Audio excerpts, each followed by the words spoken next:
नमस्कार दोस्तों, कैसे आप सब। उम्मीद करते हैं सभी ठीक होंगे और बेहतर होंगे और आपकी तैयारी बहुत बेहतर चल रही होगी। तो फ्रेंड्स, आज की क्लास में हम आपके लिए कराने वाले हैं आपके यूपी कांस्टेबल एग्जाम के लिए जीके जीएस प्लस हिंदी का प्रैक्टिस सेट।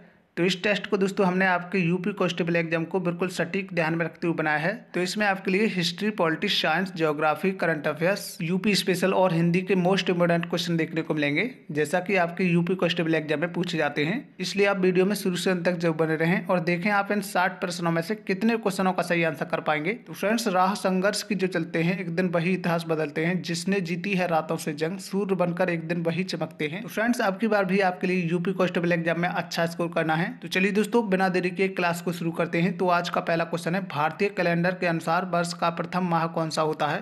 तो चलिए आंसर कीजिए। हिंदी कैलेंडर के अनुसार वर्ष का पहला माह होता है दोस्तों चैत्र। तो चलिए अगला क्वेश्चन देखिए। अगला क्वेश्चन है, निम्न में से कौन सा जोड़ा गलत है। तो ये आपके दोस्तों शास्त्रीय नृत्य हैं। तो चलिए बताइए, कौन सा नृत्य किस राज्य से संबंधित नहीं है, ये बताना है आपके लिए। कौन सा जोड़ा गलत है। तो फ्रेंड्स, जिसने भी ऑप्शन सी लगाया है कथकली, उनका बिल्कुल सही आंसर है। तो कथकली है दोस्तों आपका केरल का, याद रखेंगे। चलिए अगला क्वेश्चन देखिए, ऑस्ट्रेलिया का राष्ट्रीय खेल क्या है। चलिए, बड़ा ही शानदार क्वेश्चन है। ऑप्शन है आपके टेबल टेनिस, तीरंदाजी, क्रिकेट या जूडो। तो बताइए दोस्तों। तो जिसने भी ऑप्शन सी लगाया है क्रिकेट, उनका बिल्कुल सही आंसर है। और दोस्तों, टेबल टेनिस कहाँ का राष्ट्रीय खेल है। तो याद रखेंगे दोस्तों, ये है आपका चीन का, और तीरंदाजी है आपका भूटान का, और जूडो है आपका जापान का, याद रखेंगे। चलिए अगला क्वेश्चन देखिए, टोक्यो एशिया के निम्नलिखित में से किस देश की राजधानी है। तो फ्रेंड्स, अभी आपका यूपी कांस्टेबल एग्जाम में पूछा जा चुका है क्वेश्चन, ये बताइए सही आंसर। आपने एग्जाम दिया होगा। तो जिन्होंने भी ऑप्शन सी लगाया है जापान, उनका बिल्कुल करेक्ट आंसर है। और दोस्तों, थाईलैंड की राजधानी है बैंकॉक और चीन की है बीजिंग, याद रखेंगे। चलिए अगला क्वेश्चन देखिए, भारतीय रिजर्व बैंक के वर्तमान गवर्नर कौन है। तो बताइए, मोस्ट आईएमपी क्वेश्चन है फ्रेंड्स। रघुराम राजन, उर्जित पटेल, शक्तिकांत दास या राजनाथ सिंह। तो बताइए कौन सा ऑप्शन लॉक करोगे। तो जिन्होंने भी ऑप्शन सी लगाया है शक्तिकांत दास, उनका बिल्कुल करेक्ट आंसर है। चलिए अगला क्वेश्चन देखिए, सितारा देवी का संबंध किस नृत्य से है। चलिए बताइए, मोस्ट आईएमपी क्वेश्चन है फ्रेंड्स। ऑप्शन है आपके कथकली, कथक, ओडिसी या भरतनाट्यम। तो जिन्होंने भी ऑप्शन बी लगाया है कथक, उनका बिल्कुल सही आंसर है। और फ्रेंड्स, सितारा देवी के लिए कथक क्वीन के उपनाम से भी जानते हैं, तो याद रखेंगे, काफी बार एग्जाम में पूछा गया है। चलिए अगला क्वेश्चन देखिए। अगला क्वेश्चन है, अल्लाह रखा काम किस वाद्य यंत्र से संबंधित है। चलिए बताइए। और हाँ दोस्तों, ध्यान रहे, आपके लिए इन 60 क्वेश्चनों में से कम आपका स्कोर 45 प्लस होना चाहिए। तो चलिए बताइए। तो जिन्होंने भी ऑप्शन सी लगाया है तबला, उनका बिल्कुल करेक्ट आंसर है। चलिए अगला क्वेश्चन देखिए, वर्तमान में भारत के सॉलिसिटर जनरल कौन है। तो बताइए, मोस्ट आईएमपी क्वेश्चन है फ्रेंड्स। बताइए कौन सा ऑप्शन लॉक करोगे। वर्तमान में भारत के सॉलिसिटर जनरल कौन है। तो ये हैं दोस्तों आपके तुषार मेहता। ऑप्शन बी आपका राइट आंसर होगा। अगला क्वेश्चन देखिए, लोधी वंश के संस्थापक निम्नलिखित में से कौन थे। चलिए, ऑप्शन है आपके सिकंदर लोधी, बहलोल लोधी, इब्राहिम लोधी या इनमें से कोई नहीं। तो बताइए, लोधी वंश के संस्थापक कौन थे। तो याद रखें दोस्तों, ये थे आपके बहलोल लोधी। चलिए अगला क्वेश्चन देखिए। अगला क्वेश्चन है, तराइन का प्रथम युद्ध 1191 ईस्वी में किन के बीच लड़ा गया था। तो चलिए बताइए, मोस्ट आईएमपी क्वेश्चन है, तराइन का प्रथम युद्ध किसके बीच हुआ था। तो जिसने भी ऑप्शन बी लगाया है मोहम्मद गौरी और पृथ्वीराज चौहान, उनका बिल्कुल करेक्ट है। चलिए अगला क्वेश्चन देखिए, भारतीय अंतरिक्ष अनुसंधान संगठन इसरो का मुख्यालय कहाँ स्थित है। चलिए बताइए। और दोस्तों, इसरो की स्थापना हुई थी 15 अगस्त 1969 के लिए। तो इसका मुख्यालय है दोस्तों, वो है आपका बेंगलुरु में। चलिए अगला क्वेश्चन देखिए। अगला क्वेश्चन है, प्रतिवर्ष सेना दिवस कब मनाया जाता है। चलिए बताइए, कौन सा ऑप्शन लॉक करोगे। तो फ्रेंड्स, अगर आप अपने कैरियर को लेकर के सीरियस हैं, तो इस समय को बिल्कुल बर्बाद मत करना, अपनी तैयारी को कंटिन्यू करते रहिए, क्योंकि अब की बार आपका जो पेपर का लेवल है उच्च रहने वाला है। तो दोस्तों, याद रखेंगे, प्रतिवर्ष सेना दिवस मनाया जाता है 15 जनवरी के लिए। चलिए अगला क्वेश्चन देखिए। अगला क्वेश्चन है, सर्वोच्च न्यायालय के मुख्य न्यायाधीश को नियुक्ति कौन करता है। तो चलिए बताइए। और दोस्तों, सर्वोच्च न्यायालय के जो वर्तमान में मुख्य न्यायाधीश हैं, वो हैं आपके धनंजय भाई चंद्रचूड़। तो सर्वोच्च न्यायालय के मुख्य न्यायाधीश की नियुक्ति करते हैं दोस्तों राष्ट्रपति। चलिए अगला क्वेश्चन देखिए। अगला क्वेश्चन है, सुविख्यात सूर्य मंदिर किस स्थान पर स्थित है। चलिए बताइए। ऑप्शन है आपके अमृतसर, कोडाक, खजुराहो या मथुरा में। तो सूर्य मंदिर है दोस्तों, वो है आपका कोडाक में, जो उड़ीसा में पड़ता है। चलिए अगला क्वेश्चन देखिए। अगला क्वेश्चन है, वर्तमान में भारत के नए महान्यायवादी यानी अटॉर्नी जनरल कौन है। चलिए बताइए। तो कौन सा ऑप्शन लॉक करोगे। तो बहुत ही अच्छा आंसर करने से भी वेरी गुड। तो जिन्होंने भी ऑप्शन बी लगाया है आर वेंकटरमणि, उनका बिल्कुल करेक्ट है। चलिए अगला क्वेश्चन देखिए, कालीन उद्योग के लिए उत्तर प्रदेश का कौन सा जिला प्रसिद्ध है। चलिए बताइए। बहुत ही शानदार क्वेश्चन है दोस्तों। तो चलिए बताइए, कालीन उद्योग के लिए उत्तर प्रदेश का कौन सा जिला प्रसिद्ध है। तो जिन्होंने भी ऑप्शन सी लगाया है भदोही, उनका बिल्कुल करेक्ट है। चलिए अगला क्वेश्चन देखिए, जय जवान जय किसान का नारा किसने दिया था? चलिए बताइए, जय जवान जय किसान का नारा किसने दिया था? तो जिन्होंने भी ऑप्शन सी लगाया है लाल बहादुर शास्त्री, उनका बिल्कुल करेक्ट आंसर है। और दोस्तों कमेंट में बताएंगे दिल्ली चलो का नारा किसने दिया था। चलिए अगला क्वेश्चन देखिए, अगला क्वेश्चन है ईस्ट इंडिया कंपनी की स्थापना किस वर्ष हुई थी? चलिए बताइए, ये भी क्वेश्चन दोस्तों बहुत बार एग्जाम में पूछा जाता है। तो ईस्ट इंडिया कंपनी की स्थापना कब हुई थी? तो याद रखें दोस्तों, ये हुई थी आपकी 1600 ईस्वी में। चलिए अगला क्वेश्चन देखिए, टाइफाइड रोग किसके कारण फैलता है? चलिए बताइए, ऑप्शन है आपके विषाणु, जीवाणु, प्रोटोजोआ या कवक। तो कौन सा ऑप्शन लॉक करोगे? तो जिन्होंने भी ऑप्शन बी लगाया है जीवाणु, उनका बिल्कुल सही आंसर है। चलिए अगला क्वेश्चन देखिए, भारत के पहले निर्वाचन आयुक्त कौन थे? चलिए बताइए, भारत के प्रथम निर्वाचन आयुक्त कौन थे? तो जिन्होंने भी ऑप्शन बी लगाया है सुकुमार सेन, उनका बिल्कुल करेक्ट आंसर है। चलिए अगला क्वेश्चन देखिए, खेल के सामान के लिए प्रसिद्ध उत्तर प्रदेश के कौन से जिले प्रसिद्ध हैं? चलिए फ्रेंड्स बताइए, उत्तर प्रदेश के कौन से जिले खेल के सामान के लिए प्रसिद्ध हैं? तो जिन्होंने भी ऑप्शन सी लगाया है आगरा और मेरठ, उनका बिल्कुल सही आंसर है। चलिए अगला क्वेश्चन देखिए, अगला क्वेश्चन है नवी बार बिहार के मुख्यमंत्री के रूप में किसने शपथ ग्रहण की है? चलिए बताइए, नवी बार बिहार के मुख्यमंत्री कौन बने हैं? तो याद रखें दोस्तों, ये बने हैं आपके नीतीश कुमार। चलिए अगला क्वेश्चन देखिए, अगला क्वेश्चन है बेकिंग सोडा का रासायनिक नाम क्या है? चलिए बताइए, इंपॉर्टेंट क्वेश्चन है फ्रेंड्स, काफ़ी बार एग्जाम में पूछा गया है। तो बताइए बेकिंग सोडा का रासायनिक नाम क्या है? तो जिन्होंने भी ऑप्शन बी लगाया है सोडियम बाइकार्बोनेट, उनका बिल्कुल सही आंसर है। अगला क्वेश्चन देखिए, भारत की सबसे बड़ी कृत्रिम झील कौन सी है? चलिए बताइए। तो बहुत ही इंपॉर्टेंट क्वेश्चन है फ्रेंड्स, काफ़ी बार छोटी बड़ी परीक्षा में पूछा गया है। तो चलिए कौन सा ऑप्शन लॉक करोगे? तो याद रखें दोस्तों, ये है आपके गोविंद वल्लभ पंत सागर। ये झील दोस्तों उत्तर प्रदेश के सोनभद्र जिले में स्थित है। और दोस्तों भारत की सबसे बड़ी खारे पानी की झील कौन सी है? तो याद रखेंगे वो है चिल्का झील। चलिए नेक्स्ट क्वेश्चन देखते हैं, हेपेटाइटिस रोग शरीर के किस अंग को प्रभावित करता है? चलिए बताइए, ऑप्शन है आपके त्वचा, अग्नाशय, आँख या यकृत के लिए। तो याद रखें दोस्तों, हेपेटाइटिस रोग प्रभावित करता है यकृत के लिए, ऑप्शन डी आपका राइट आंसर होगा। अगला क्वेश्चन देखिए, डायनामाइट का आविष्कार किसने किया था? चलिए बड़ा ही शानदार क्वेश्चन है, ऑप्शन है आपके J Thomson, Alfred Nobel, Gregor John Mendel या बैटरमैन ने। तो याद रखेंगे दोस्तों, डायनामाइट का आविष्कार किया था 1867 में अल्फ्रेड नोबल ने। अगला क्वेश्चन देखिए, भारतीय ओलंपिक संघ के नए अध्यक्ष कौन बने हैं? तो चलिए बताइए, भारतीय ओलंपिक संघ के नए अध्यक्ष के रूप में किसे नियुक्त किया गया है? तो याद रखेंगे दोस्तों, ये हैं आपके रघुराम अय्यर। चलिए अगला क्वेश्चन का आंसर करिए, भारत में सितार के उस्ताद के रूप में किसे जाना जाता है? चलिए बताइए, मोस्ट IMP क्वेश्चन है फ्रेंड्स। तो चलिए कौन सा ऑप्शन लॉक करोगे? तो जिन्होंने भी ऑप्शन ए लगाया है पंडित रविशंकर, उनका बिल्कुल करेक्ट आंसर है। और दोस्तों बिस्मिल्लाह खां का संबंध किस वाद्य यंत्र से है?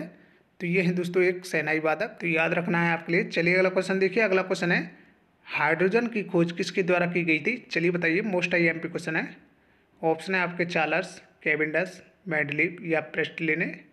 तो याद रखेंगे हाइड्रोजन की खोज की थी कैवेंडिश ने। चलिए अगला क्वेश्चन देखिए, अगले क्वेश्चन का आंसर करें, मयूराक्षी परियोजना से भारत के कौन से 2 राज्य लाभान्वित होते हैं? चलिए मोस्ट IMP क्वेश्चन है फ्रेंड्स, छोटी बड़ी परीक्षा में काफ़ी बार पूछा गया है। तो बताइए कौन सा ऑप्शन लॉक करोगे? तो याद रखना है दोस्तों, ये होते हैं आपके झारखंड और पश्चिम बंगाल। चलिए नेक्स्ट क्वेश्चन देखिए, हाथ की छपाई के लिए उत्तर प्रदेश का कौन सा जिला प्रसिद्ध है? चलिए बताइए, ऑप्शन है आपके फर्रुखाबाद, कन्नौज, सहारनपुर या बिजनौर। तो कौन सा ऑप्शन लॉक करोगे?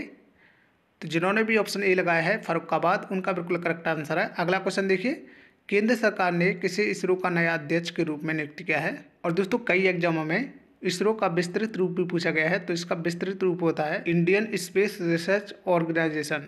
तो इसके नए अध्यक्ष के रूप में नियुक्त किया है दोस्तों डॉक्टर एस सोमनाथ के लिए। चलिए अगला क्वेश्चन देखिए, सियाचिन हिमनद निम्न में से किस श्रेणी में स्थित है? चलिए मोस्ट IMP क्वेश्चन है फ्रेंड्स, बताइए। तो याद रखेंगे दोस्तों, सियाचिन हिमनद है आपका काराकोरम श्रेणी में, ऑप्शन डी आपका बिल्कुल सही आंसर होगा। अगला क्वेश्चन देखिए, अगला क्वेश्चन है फ्रेंड्स, कंप्यूटर की स्मृति का मापन किस में किया जाता है? चलिए मोस्ट IMP क्वेश्चन है फ्रेंड्स, तो बताइए कौन सा ऑप्शन लॉक करोगे? तो जिन्होंने भी ऑप्शन सी लगाया है बिट्स के द्वारा, उनका बिल्कुल सही आंसर होगा। चलिए अगला क्वेश्चन देखिए, द्वितीय विश्व युद्ध के दौरान अमेरिका ने किन 2 शहरों पर परमाणु बम गिराया था? चलिए बताइए।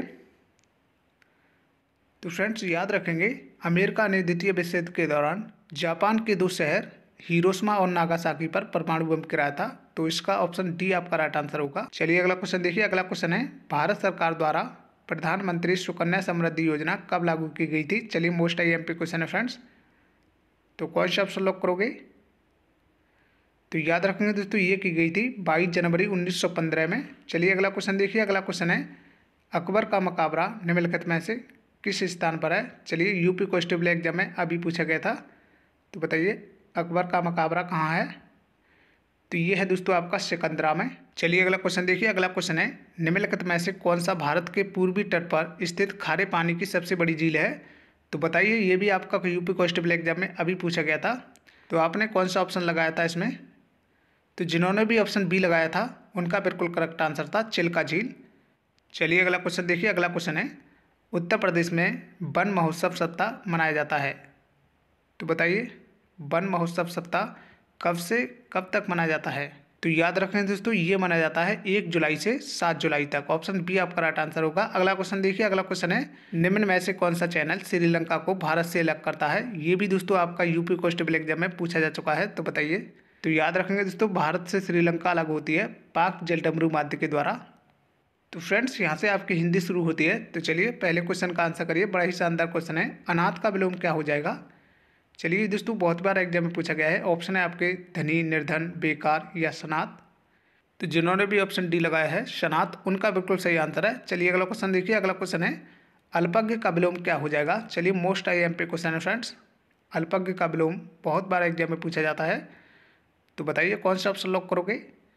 तो याद रखना दोस्तों, ये है आपका सर्वज्ञ। चलिए अगला क्वेश्चन देखिए। अगला क्वेश्चन है, जो बहुत बातें करता हो उसके लिए एक शब्द है। चलिए बताइए। तो ऑप्शन है आपके बाधिर, बहुज्ञ, बहुभाषी या वचनीय।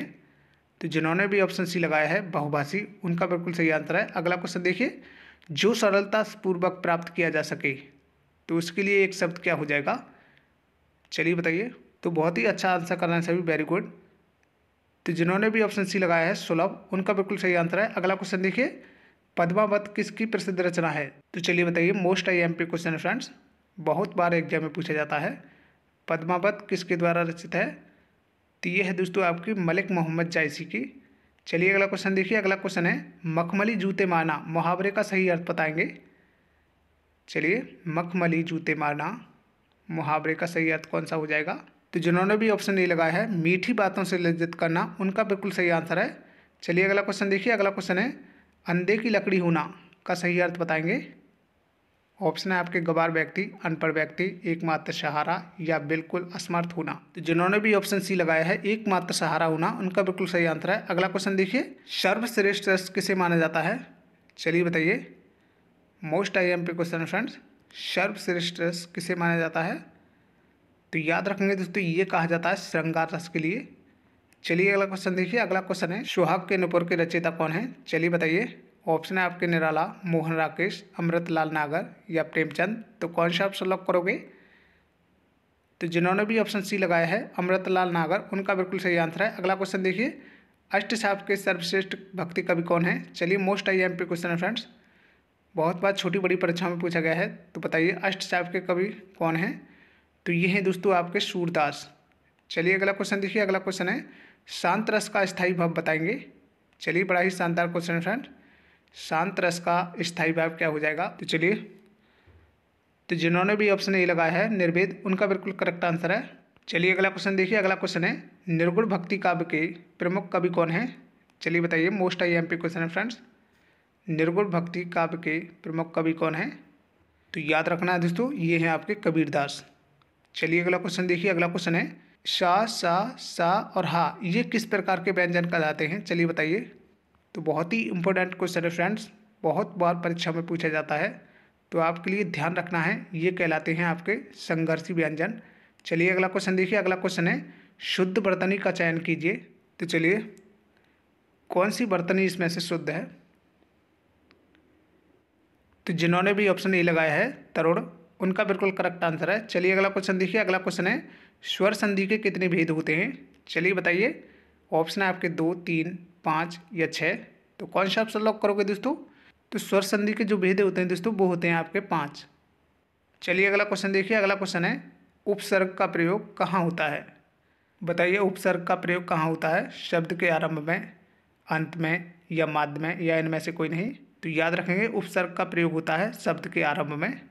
चलिए अगला क्वेश्चन देखिए। अगला क्वेश्चन है बहाव शब्द में प्रयुक्त प्रत्यय क्या है? चलिए फ्रेंड्स बताइए, बहाव शब्द में प्रयुक्त प्रत्यय बताना है आपके लिए। तो जिन्होंने भी ऑप्शन सी लगाया है आप, उनका बिल्कुल सही आंसर है। चलिए अगला क्वेश्चन देखिए, भाई बहन में कौन सा समास है? चलिए बताइए। तो कौन सा ऑप्शन लॉक कर रहे हो? भाई बहन में कौन सा समास है? तो जिन्होंने भी ऑप्शन डी लगाया है द्वंद्व, उनका बिल्कुल सही आंसर है। चलिए अगला क्वेश्चन देखिए, दामिनी शब्द का पर्यायवाची शब्द क्या हो जाएगा? तो ऑप्शन है आपके नीरद, बादल, विद्युत या वर्षा।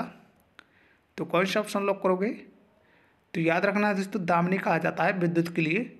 चलिए अगला क्वेश्चन देखिए। अगला क्वेश्चन है किस काल को स्वर्ण काल कहा जाता है? तो वीडियो का अंतिम क्वेश्चन है फ्रेंड्स, इंपॉर्टेंट क्वेश्चन है जो परीक्षा में बार बार पूछा जाता है। तो याद रखना है दोस्तों, ये कहा जाता है भक्ति काल के लिए। तो फ्रेंड्स आज की क्लास में बस इतना ही।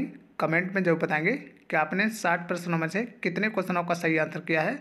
अगर आप दोस्तों चैनल पे पहली बार वॉच कर रहे हैं तो चैनल को सब्सक्राइब जरूर कर लेंगे और साथ में बेल आइकन को जरूर दबाएं, जिससे कि हमारी सभी वीडियो का नोटिफिकेशन आपके पास सबसे पहले पहुंच सके और आपकी तैयारी दोस्तों बेहतर होती रहे। तो फ्रेंड्स वीडियो को एक लाइक और दोस्तों में शेयर जरूर करें। तो फ्रेंड्स मिलते हैं अगली वीडियो में, जब तक के लिए जय हिंद, जय भारत।